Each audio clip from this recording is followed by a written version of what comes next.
The most important thing is trust. How do we build trust when there's no transparency from the CCP when it comes to investigating the origins of this disease? Well, that was our next guest, Georgia Congressman Richard McCormick, during today's subcommittee hearing investigating the origins of COVID-19. And there were so many powerful moments, specifically from former CDC Director Robert Redfield, who strongly downplayed Fauci's natural origins theory and even said he was pushed out of a key phone call with doctors because he wasn't on board with the lab leak theory. Listen to some of those moments. I tried to explain to Dr. Fauci, who's an immunologist, but this virus was immediately the most infectious virus, not the most, I think probably right behind measles, virus that we've ever seen infect man. So I immediately said, wait a second, this isn't natural. Based on my initial analysis of the data, I came to believe, and I still believe today. All right, joining us now with reaction is Congressman Rich McCormick, who is a doctor. Congressman, welcome to the show. Good to have you. All right, many people have been waiting for this hearing, wanting to understand what truths would come out of it, specifically wanting to hear from Dr. Redfield, who was the former CDC director. What would you say are the big takeaways for the committee from this hearing? That a lot of people were silenced. They weren't listened to. If they had an opposing view to Fauci or the administration, they were silenced. They were censored. They were discredited. They ignored a lot of science when they approached this. They didn't try to do a balanced scientific approach. They just wanted to have a political discussion. You know, something that has become, or that is very controversial rather, is gain-of-function research, something that many people believe COVID came from, knowing that it might most likely, as the FBI has said now, and Department of Energy, that it came from a lab leak, meaning gain-of-function research. And Dr. Redfield talked about that today in your hearing. Listen.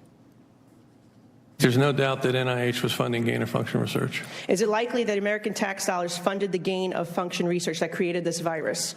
I think it did, not only from NIH, but from the State Department, USAID, and from DOD. Has gain-of-function stopped a pandemic, in your opinion? No, on the contrary, I think it probably caused the greatest pandemic our world has seen. You know, how concerning is it knowing now that this is something that ultimately we know that Dr. Anthony Fauci tried to create a narrative that it wasn't from a lab because he didn't want people to think it was from gain of function, something that under his watch had been funded by taxpayer dollars?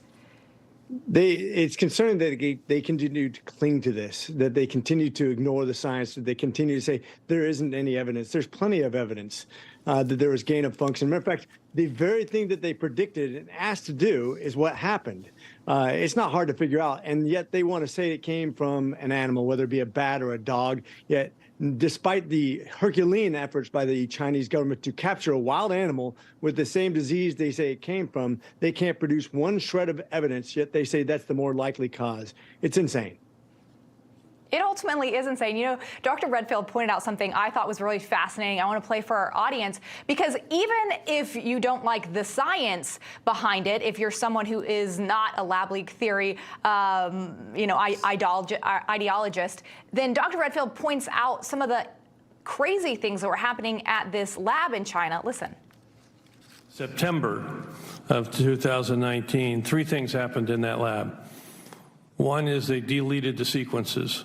Second thing they did was they changed the command and control of the lab from the civilian control to the military control.